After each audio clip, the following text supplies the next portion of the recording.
तरीके से उड़ीसा में मृत्यु हुई, ये भारत नहीं है, हिंदुस्तान नहीं है, लिंचिस्तान बन चुका है। नहीं, देखिए, अपने मुल्क के लिए इस तरह का शब्द इस्तेमाल करना मैं समझता हूं अच्छा नहीं है। ठीक है, मैं भी मानता हूं कि यहाँ 2022 से लेकर अब तक 580 दलितों को मार दिया गया। ये एनसीआरबी का डाटा है, और एनसीआरबी का डाटा ये भी है कि 52 लोगों को और मारा गया, जिसमें 10 हिंदू भी हैं और 42 मुसलमान हैं। और मुसलमानों को तो जय श्री राम का नारा लगाकर मारा गया। ये सनातनी हिंदुओं के कारनामे हैं कि 580 दलितों को, 42 मुसलमानों को, और 25 दिसंबर में जो कुछ ईसाइयों के साथ हुआ है, उनके चर्चों की तोड़फोड़, उनके पादरियों को मारना, गाली देना, उनके जो जीजिस हैं उनके फोटोओं को, उनकी चीजों को तोड़ना, ये सब मैं समझता हूं ये देश के लिए अच्छा नहीं है।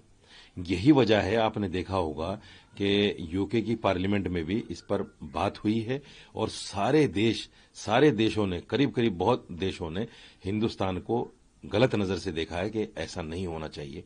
मैं समझता हूं देश का कोई भी आदमी हिंदुस्तान का नागरिक है और उसको वही सम्मान मिलना चाहिए।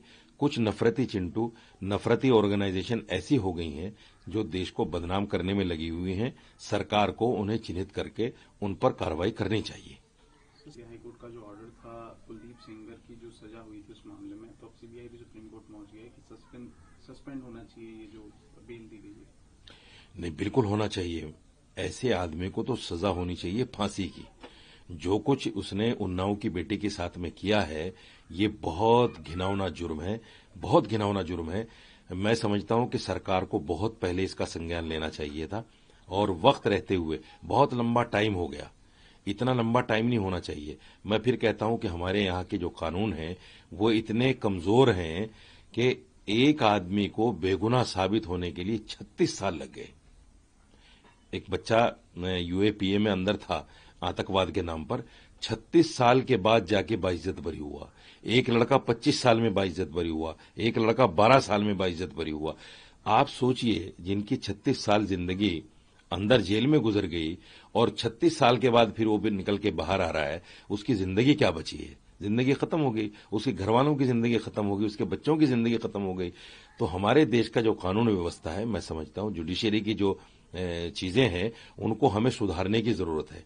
सरकार को चाहिए कुछ इस तरह के कानून व्यवस्था लाए जिससे बहुत जल्दी ऐसे कानूनों का निपटारा हो, जैसे कुलदीप सेंगर का मामला है, या और भी। रेप में तो महीने 2 महीने के अंदर इस तरह के मामलों में सजा हो जानी चाहिए।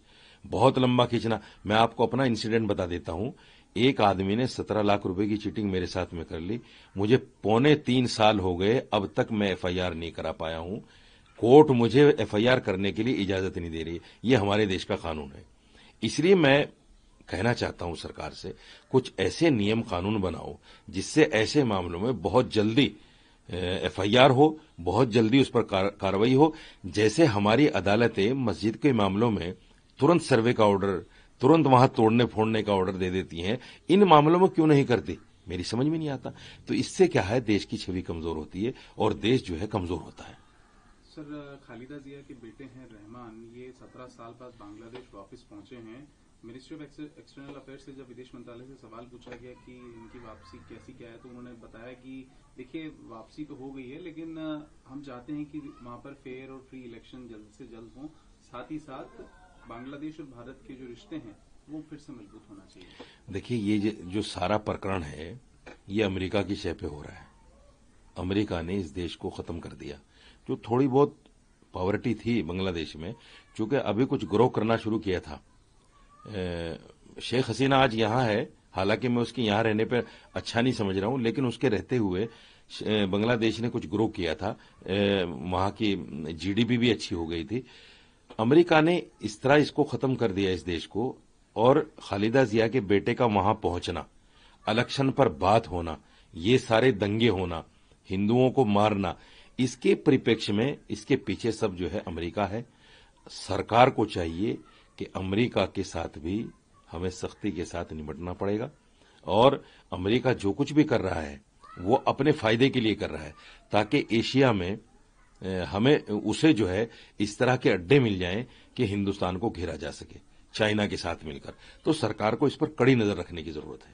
सर, बॉर्डर पे और थाईलैंड के बॉर्डर पे भगवान विष्णु की मूर्ति को गिरा दिया गया, सोशल मीडिया पे बड़ा विरोध चल रहा है उसके खिलाफ और ये कहा जा रहा है कि थाईलैंड का बॉयकॉट करना चाहिए बहुत सारे इंडियंस को, क्योंकि यात्रा पे हर साल बहुत सारे लोग थाईलैंड जाते हैं। बहुत लोग जाते हैं थाईलैंड, तो बहुत लोग जाते हैं क्योंकि वहां सर्विसें अच्छी मिलती हैं। तो बिल्कुल ठीक है। देखिए, इससे नागरिक नहीं, जो यहाँ के नागरिक हैं उनको नहीं, बल्कि सरकार को चाहिए कि वहां का वीजा बंद कर दें। ऐसे मुल्क जो इष्ट निंदा करें वहां के लोग, तो सरकार को चाहिए उनकी वीजा बंद करें, उनका मुकम्मल बाइकाट करें, उनसे लेन देन खत्म करें, उनके जो यहाँ जो भी सफीर हैं, जो भी उनके लोग हैं, उनको वापस भेजें और सख्ती के साथ निपटें। इष्ट निंदा बहुत बुरी चीज है। किसी के भी भगवान के खिलाफ कोई भी काम किया जाए, चाहे वो मुसलमान हो, हिंदू हो, सिख हो, ईसाई हो, सबकी आस्था बराबर है, सबकी आस्था का सम्मान होना चाहिए। ऑपरेशन सिंदूर को लेकर अमित शाह ने ये फिर से कहा कि जिन लोगों ने इसकी प्लानिंग की उनको सजा दी गई, हमारी सिक्योरिटी फोर्सेस ने उनको सजा दी, और ऑपरेशन महादेव चलाकर भी जिन्होंने इसे एग्जीक्यूट किया उनके खिलाफ भी बड़ी कार्रवाई की गई। मनोज झा इस पे कहते हैं, आरजेडी लीडर, की परत दर परत खुलनी चाहिए ऑपरेशन सिंदूर की, क्योंकि पुलवामा में जो हुआ उसकी सच्चाई भी अभी तक हमारे सामने नहीं है। देखिए, जहां विदेश नीति की बात आती है या सरकार की बात आती है, हल्के बयान नहीं देना चाहिए। कोई भी हो, चाहे मनोज झा हो या दूसरे हो, ये हमारा इंटरनल मैटर है। हम घर में बैठ के सुलझा सकते हैं। घर की बात घर में रहे तो अच्छा है, बाहर निकलती है तो देश की हंसी होती है, देश का मजाक उड़ाते हैं लोग, और लोग कहते हैं कि देखो वहां के लोग सरकार के साथ में नहीं है, देश के साथ में नहीं है। तो मैं समझता हूं मनोज झा ने जो कुछ कहा है ये अच्छी बात नहीं है। ऑपरेशन सिंदूर में हमने जो पाकिस्तान में किया है बहुत अच्छा किया है। हमें इससे भी अच्छे की उम्मीद थी। हम ये कह सकते हैं कि हमें इससे भी, हमने कहा था कि पाकिस्तान को नक्शे से आप खत्म कर दीजिए। हमने सुना था कि बलूचिस्तान जो है अलग होने वाला है, लेकिन हम अपनी उम्मीदों पर पूरा नहीं उतर पाए, देश के लोगों की उम्मीदों पर। हम ये चाहते हैं कि आने वाले वक्त में अगर कोई ऐसा कदम उठाया जाए तो वो बड़ा ठोस और बड़ा मजबूत हो, ऐसा हो कि पाकिस्तान दोबारा हमारी तरफ देख न सके। ये तो पाकिस्तान की बेवकूफ़ी है कि बार बार हमें छेड़ने की कोशिश करता है। उसे इतना एहसास होना चाहिए कि हिंदुस्तान के 140 करोड़ लोग अगर खड़े होकर तुम्हारी तरफ थूक भी दें तो तुम्हारा नामो निशान मिट जाएगा, लेकिन फिर भी करता है, क्योंकि कमजोर आदमी सिवाय गाली देने के कुछ नहीं कर सकता। उसके अंदर मारने की ताकत नहीं होती, वो सिर्फ गाली देता है, बुरा भला कह सकता है। इसलिए सरकार को बांग्लादेश के माध्यम से पाकिस्तान पर भी नजर रखने की जरूरत है, क्योंकि वहां आईएसआई भी सक्रिय है। मोहन भाई, सुनिश्चित करना होगा कि लोगों को पुराने ओल्ड ब्लाइंड फेथ से ओवरकम करना चाहिए, और साथ ही उन लोगों पे लागू होता है जो ओल्ड ब्लाइंड फेथ पर आज भी स्टक हैं।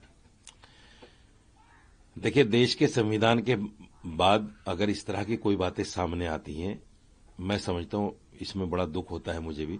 जब संविधान ये कहता है कि जो आदमी जिस फेथ पर यकीन रखना चाहे वो रख सकता है, कोई भी रिलीजन अपना सकता है, किसी को भी अपना इष्ट मान सकता है, तो फिर हम कौन होते हैं कहने वाले कि आपको ऐसा नहीं करना चाहिए, आपको वैसा नहीं करना चाहिए। ये बहुत गलत बातें हैं। हिंदू ऑर्गेनाइजेशन इस तरह के बयान देकर देश को कमजोर करने का काम कर रही हैं, और उन ताकतों को, जो ताकतें ये कह रही थी, आपको याद होगा पुलवामा से पहले, मैं नाम ले लेता हूं, जनरल आसिम मुनीर ने कहा था कि हिंदू मुसलमान एक साथ नहीं रह सकता, और फिर पुलवामा हो गया।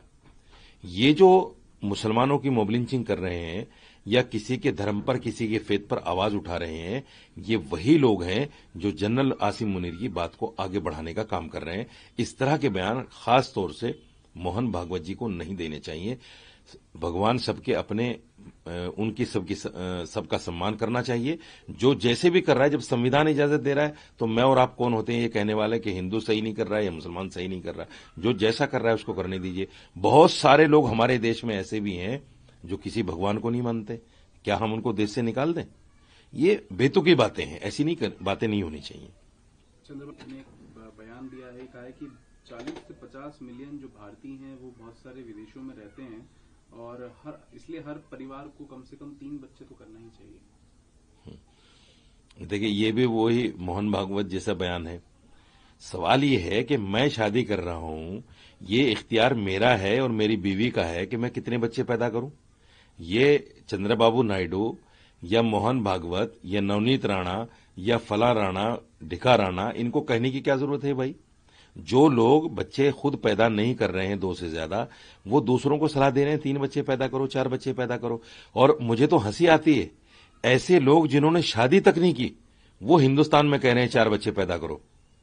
अरे कम से कम अपनी तरफ तो देख लो, तुम तो शादी भी नहीं की। मैं ये नहीं कहता कि आप शादी के लायक नहीं थे, आपने शादी नहीं की और फिर दूसरों से कह रहे इतने बच्चे पैदा करो। ये मेरा अधिकार है, संविधान मुझे अधिकार देता है कि मैं कितने बच्चे पैदा करूं, कितने बच्चे नहीं पैदा करूं, या मेरा रिलीजियस जो मुझे कहता है कि मैं क्या करूं क्या ना करूं, ये मेरा अपना अधिकार है, फ्रीडम है मुझे। तो कोई भी आदमी जो इस तरह का बयान देता है, सरकार को ऐसे बयानों का संज्ञान लेना चाहिए। ये बयान अच्छे नहीं है, देश हित में नहीं है ये बयान। मेरा आखिरी छोटा सवाल सर, असम के सीएम है हिमंता बिस्वा शर्मा कहते हैं कि 2011 की जनगणना के अनुसार 34% मुस्लिम आबादी थी असम में। अगर हम 3% असम मुस्लिम को हटा दें, असम के जो प्रॉपर मुस्लिम है, तो बांग्लादेश के 31% मुस्लिम हमें असम में मिल जाएंगे। अगर 2027 में सेंसस होता है तो बांग्लादेश में बांग्लादेश ओरिजिन के मुस्लिम पॉपुलेशन 40% हो जाएंगे। छाती पीटने वाले छाती पीटते हैं।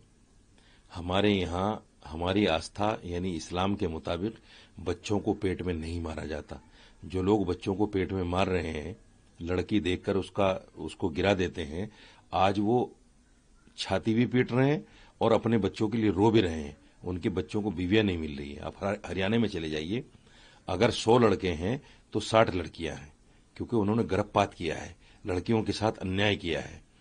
मुसलमानों की जो पॉपुलेशन बढ़ रही है, इसका कारण ये नहीं कि मुसलमान बच्चे ज्यादा पैदा कर रहे हैं, उसका सबसे बड़ा कारण ये है कि हिंदू गर्भपात कर रहा है, हिंदू लड़कियों को देखकर मार रहा है। मुसलमान के घर में अगर लड़की पैदा होती है तो हमें इतनी ही खुशी होती है जितनी खुशी लड़के के पैदा होने में होती है। मैं हिंदुओं को देखता हूं, लड़का पैदा होता है तो मिठाइयां बंटती हैं, और लड़की पैदा होती है तो मुंह सुकड़ जाता है, मुंह लटक जाता है, और ऐसा लगता है कि आसमान टूट गया, पहाड़ उनके ऊपर गिर गया, पता नहीं कौन सी जिल्लत उनके ऊपर आ गई। तो हेमंत विश्व शर्मा को चाहिए, आप छाती पीटो, हम बच्चे पैदा करेंगे। लेकिन वो कह रहे हैं बांग्लादेश ओरिजिन के मुस्लिम यहाँ पर हैं।